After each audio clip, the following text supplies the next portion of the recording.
So Dr. Robinette, then, we were talking a lot about the interview process, right? And so when somebody gets an interview from your medical school and you're saying, okay, we're going to interview this person, now you have to decide whether or not to accept that person. So what is it about the interview, that really can make or break a student's application? What really can push somebody over the edge of being somebody who just interviews to somebody who you say, we have to have that person in our incoming class? Yeah. So first of all, I'm stealing your question, Dr. Goodell. I think that's great. I love it. I will say that our statistics, if you interview, are very good. So we get about 6,000 applications. We interview about 600 and we accept about 300. So if you actually interview with us, I think, that's a 50-50 accept, and then we might take more off the wait list. So the stats go up significantly as far as getting in. I think the difference, what we're looking for in an interview is applications can be so polished. Like Dr. Goodell said, like not only do applicants are very competent and they know what to say on an interview, but even more so, I think some applications are heavily edited by people's pre-health, maybe ChatGPT, although you're not supposed to on your MCAT. Like there's plenty of ways we know you can pay to get a personal statement written for you. What we want and what we ask, we don't do MMI or anything like that, are those questions like Dr. Goodell said. I frequently ask people about, first of all, know everything on your application. And that can be hard. That seems silly, but you do your application May, and sometimes you're interviewing in January. So make sure you read through your whole thing and you can answer questions about each of the activities. And then I always, because I think motivation is what I see as the biggest predictor of success, ask about like, in your shadowing experience, what is a patient-physician interaction that you really want to make sure you model when you're a physician? And if it's exactly, sometimes I will get almost word for word what they wrote on our secondary when we asked about the most important clinical experience. I'm like, okay, yep, I read about that one. Like, how about another one? And I just want to hear that spontaneously from them.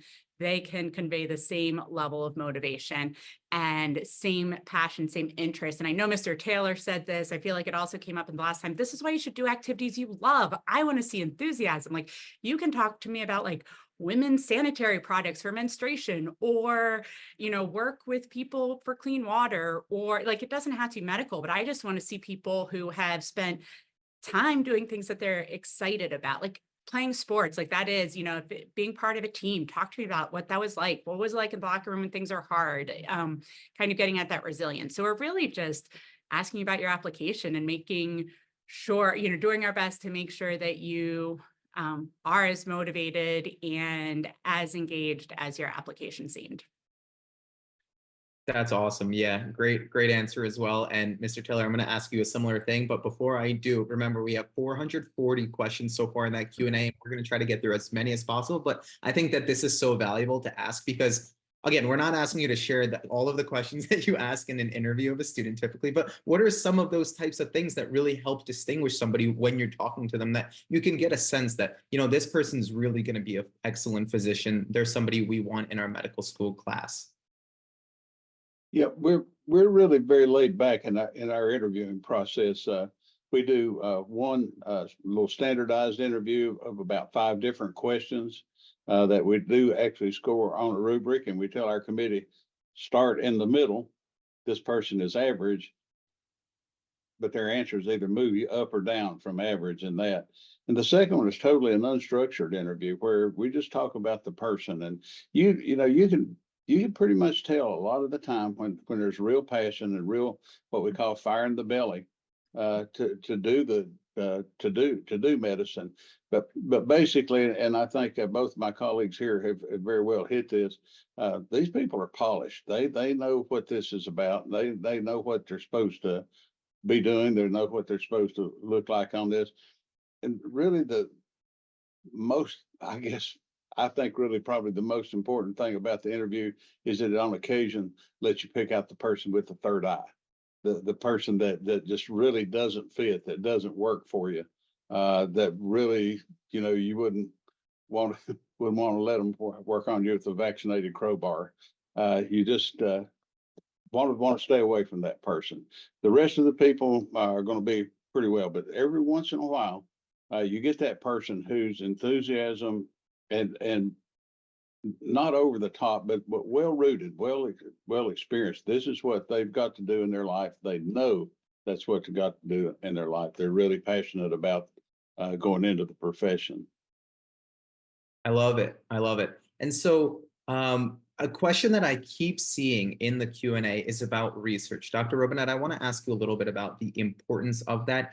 Is research in some form, in some capacity, a must? Is it, how important is it? How much do you value research experience in somebody who's applying to medical school? Because maybe that person isn't fully interested in research or in a career that involves that. So when it comes to research and you're evaluating an application, you know, what emphasis do you place on it? What would you tell somebody who's sort of a pre-med and thinking, do I need to do research? Do I need to check this box? What do I do?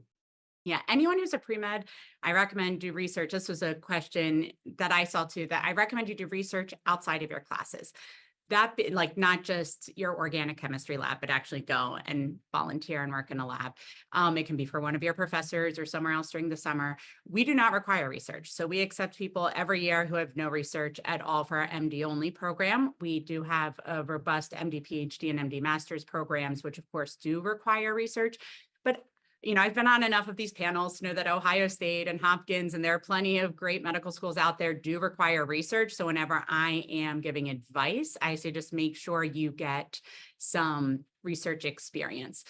We like seeing it. So that's like one of the activities that we see that I'm interested in. So, you know, we don't compare one applicant to another, but we want to hear what was your experience like. I mean, I have laughed out loud when some people are like, I tried to do research and none of it worked. So the lessons I took away were persistence, or that this is not what I want to do for a career. Like, so, I mean, there's certainly lessons to be taken away. I think it can fit into the whole picture of what you want your career to look like. And it just shows that you are serious about maybe having considered basic science and decided it wasn't for you, or wanting research to be an integral part of your career as a physician.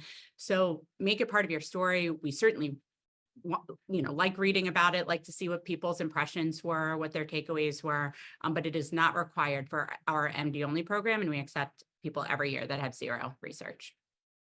Awesome. Yeah, understood. And some people too, like research doesn't just have to be basic science research at the bench. It could be a lot of different types of things. It could be clinical research. It could be talking to people and getting information out there. Dr. Goodell, do you have any thoughts about research or how you view it on an application as well? Yeah, so research is great because it does a bunch of good things, or it can do a bunch of good things for your application, even if you decide you don't want to do it for your career. And I too have talked to people where the thing that they learned from their research project was like, so I always thought that science was sort of, you know, certain, and that's why I liked it. And it turns out, no, you can plan everything perfectly and it still doesn't work. Yeah, so research, one of the great things that research tells us is something about your intellectual curiosity. So that's why I say like loads of different types of research are possible and will give us that message and allow you to kind of develop one of your interests. So you don't have to be interested in, you know, neurobiology or biochemistry, and you don't, that's fine. But maybe your research is more in the realm of public health, you know, and so you get involved in some research projects that are like, oh, we are actually going to look at the impact of this new food program that was located in this community health center to see if it actually improved people's diabetes, whatever outcomes. Like that would be an amazing research project. And it's not the type of bench research that I think people think of if they're like, I don't like it, I don't want to do it. By the same token, I have talked with some people who are have described fascinating projects. One person who did an independent research project for credit during her, it was like a senior thesis that was all about the use of narrative in addiction recovery throughout history. It was fascinating, and she knew everything about it. We had such a good conversation.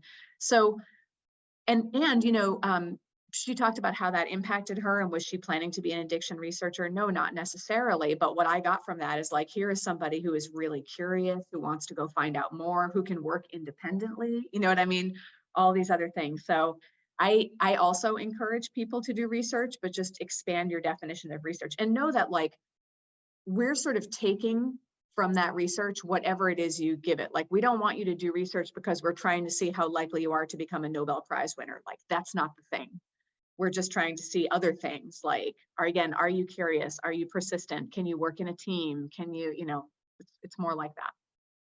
Yeah, so speaking of teamwork too, is there's that aspect of working well on a team and also not only being a member of the team, but maybe helping to push a team forward and being a leader in some capacity. So Mr. Taylor, I want to direct this type of question to you because it's a theme that I've been seeing too, because we hear that leadership is important, but what does leadership really mean in the context of a pre-medical applicant? And also how can students who may have some form of leadership really convey what they've done as a leader?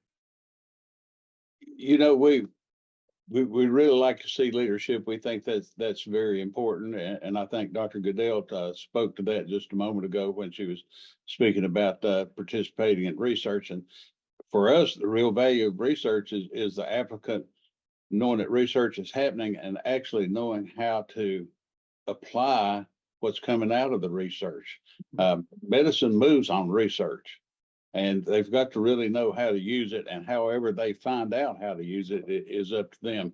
Leadership, on the other hand, every team's got to have leaders, but a good leader's got to know when to lead and when to follow, when to let somebody else lead. Also, we run into students all the time who get out and try to do their first real intubation, and they have to move out of the way in just a minute to let a respiratory therapist come in and say, "Let me do this before you hurt this guy." But you've got to learn, and you've got to know, every team's got to have leadership to be successful. So we like to see that this demonstrated, and there's a bazillion ways it can be demonstrated in the military, in sports, in the community, in their school, organizational things. Just a lot of ways that this can be demonstrated, and you don't have to be a really high process leader, but you've got to know the difference and how to be out front when it's your turn to be out front. Absolutely. And so, Dr. Robinette, on that topic of leadership, what are some of the ways that you've seen students convey their leadership experiences or demonstrate that they have leadership experience and kind of make it clear what they did as leaders, whether or not it was a formal position or not? Yeah, I think that yeah, I've had questions about whether or not you should bullet point your AMCAS responses. And the answer is like, that's what we read. Just tell us what you did as a leader. Tell us what your experience is. You can tell us how you messed up and pulled it together in the end. Like all of that adds texture and authenticity to your application. I've seen more and more like, I founded this club. You do not need to found a club or be the founder of a club. That's found is not the verb I was going for, but you do not need to be the founder of a club in order to demonstrate leadership. We just want to see that you're participating in your campus community or outside of that. It can be with paid employment. So if you work in a fast food restaurant, and you're chosen to be a shift leader or to be someone who trains new people on the register, like that's great. Just talk to us about kind of what you've done, what it felt like to be a teacher, a leader, things that went well, things that didn't. Absolutely. Thank you so much for that answer.